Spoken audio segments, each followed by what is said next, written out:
Alright, well, I'm just gonna start recording this one because if I don't record now, I don't know when I will record it, to be honest. I was gonna write everything down I was gonna say on like my notes and then just say it from that, but every time I sit down and start writing it, I just don't have it in me. So I'm just gonna sit down. Hopefully, I cover everything I want to cover. If not, I'll just add it in later or something. I don't know. But I wanted to talk about Sword and Shield, specifically on why Sword and Shield was such a badly received game, in my opinion. Um, so when Sword and Shield first came out, obviously people were mad over how the game looked. They wanted more updated graphics and stuff. They wanted something different, more advanced from what we had in Sun and Moon. Which, I mean, the game looks fine to me. Sure, there is some spots where it could have been more rendered out, I suppose. Like the trees, people really hate the trees or whatever. But the water graphics and all that really are nice. Also, there's like over 900 Pokemon that they have to animate and stuff. And I know like not all the Pokemon were in from the very beginning, but I have a theory on why Sword and Shield went that direction. So when Sword and Shield was first released, people were really mad about the Pokedex, that not all Pokemon were gonna be in it. Only a select few Pokemon were gonna be in the game. And that really sent people off on a tangent. Like they were furious over that one. You know, I'll get to that, but I want to talk about the main story first, because the main story is what really triggered me, I guess. Because you play the story, and it's a Pokemon game all the way through and through. The grinding is there, the gym battles are there. The Elite Four really isn't there, but they had something different where they had like this what you call it, like tournament style, which is fine, basically almost the same though. You know, it was all there, but the actual stories, like Team Yell, they took a book out of Sun and Moon, and a lot of the Sun and Moon stuff that happened kind of happened again, because it's both the Team Yell and Team what was it? I don't remember their name. The one from Sun and Moon, they really didn't do anything. For the most part, Team Yell really was just there to obstruct your path mostly, and you know that's fine, I guess. But the thing is, why do they need to obstruct your path if there isn't anything there? Like, there isn't any story that progresses you forward in the game, apart from just you fighting the gym leaders and go on your journey, you know, and trying to beat the quote unquote Elite Four, the champion. But like, the evil team isn't there, and every time something does seem to happen and try to develop in the game, you get pushed aside by Leon or the higher ups, the adults telling you, oh, don't worry about it, we'll handle this. It's not until like the very end of the game, where you're about to fight Leon himself for the championship, where everything gets piled on you. It's like now there's this grand scheme where Eternatus shows up, but like at that point I'm like, I just want to fight the champion. Like I don't care anymore. You made me not care because you held it out for this long. Like if you would have had little snippets here and there throughout the story, I think it would have been so much better. Like that's how it's been in other games, and it just works. All right, well that's my tangent on the game. If I were to say, if you buy a Sword and Shield now and you don't buy the DLC, I feel like the game is incomplete.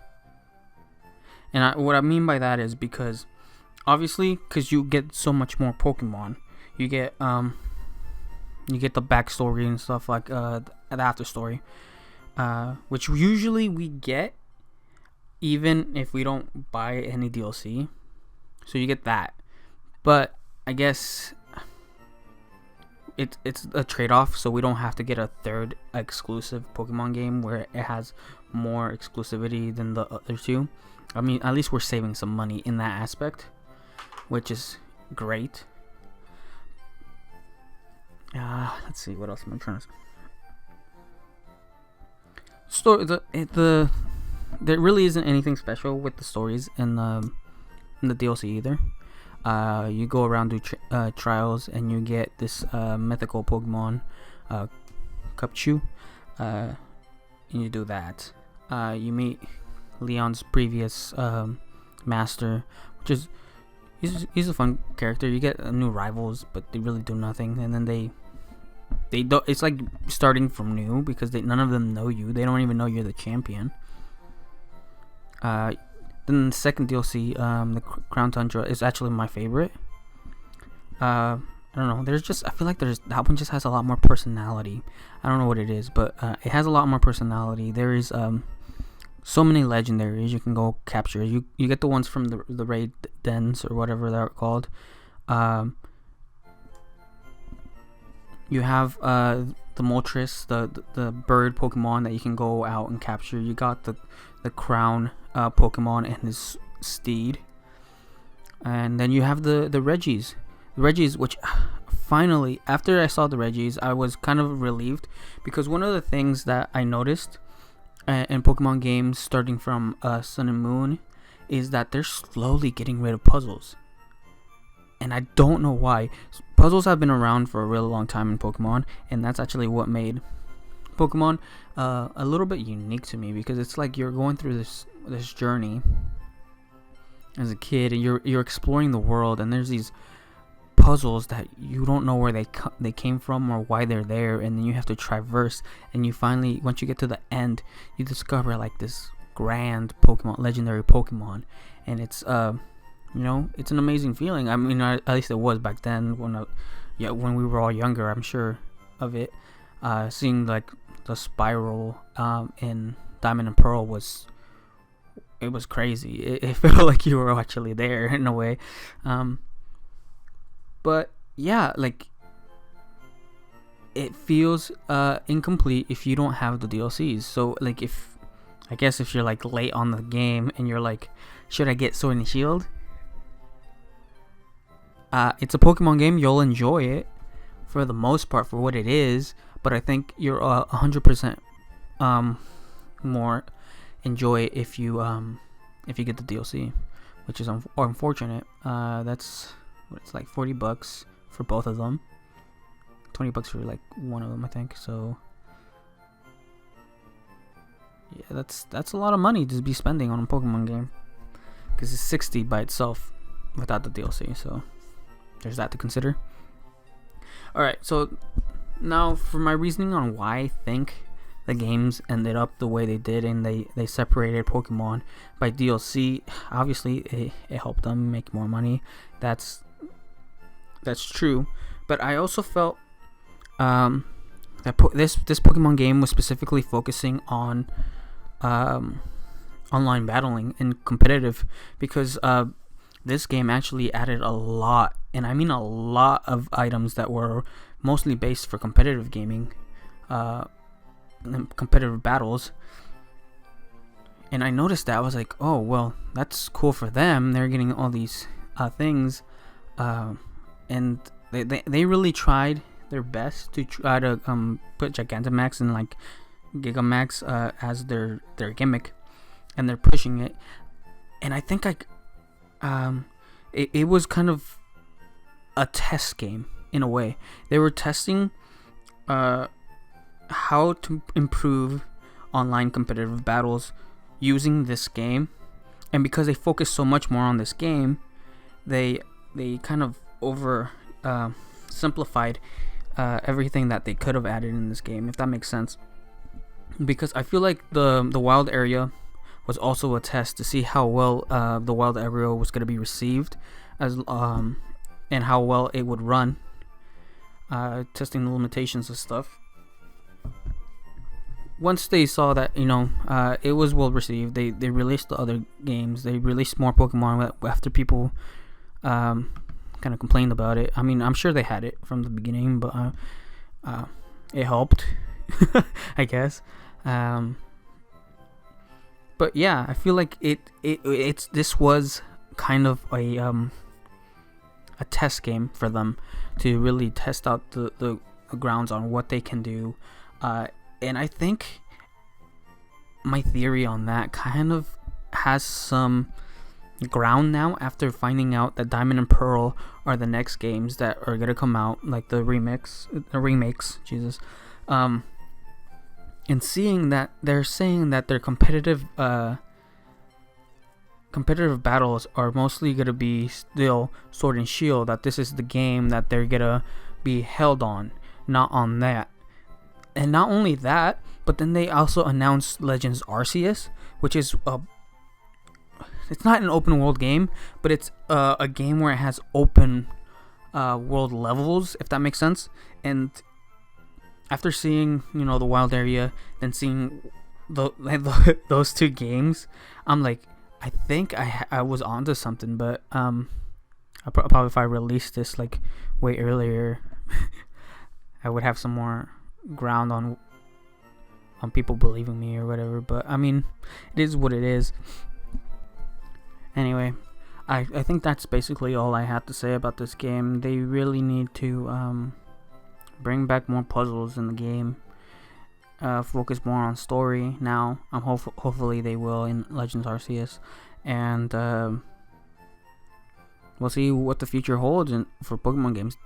Alright, thank you all for watching. I'll see you guys next time, and remember, stay happy. Bye. Match. We got this. Let's go.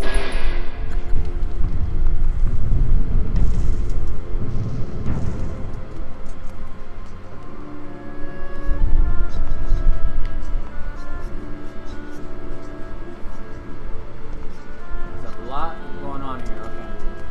We got one of these up there. Oh, ran out of seeds already.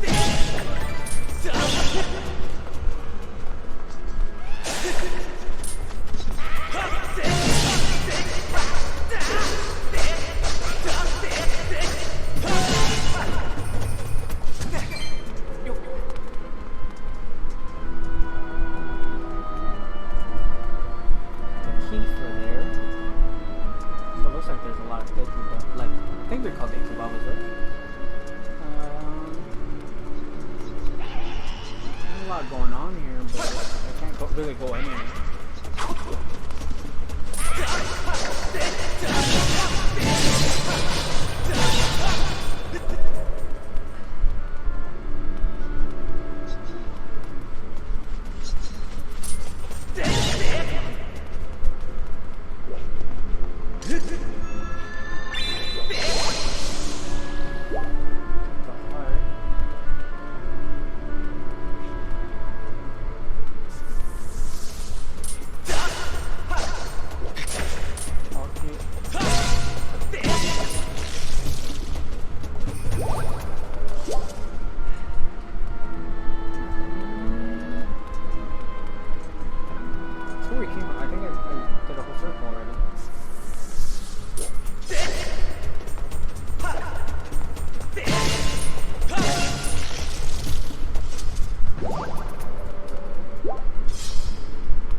Truck, please give me some.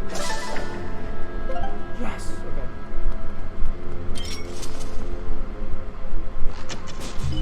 Yes, let's go. Okay.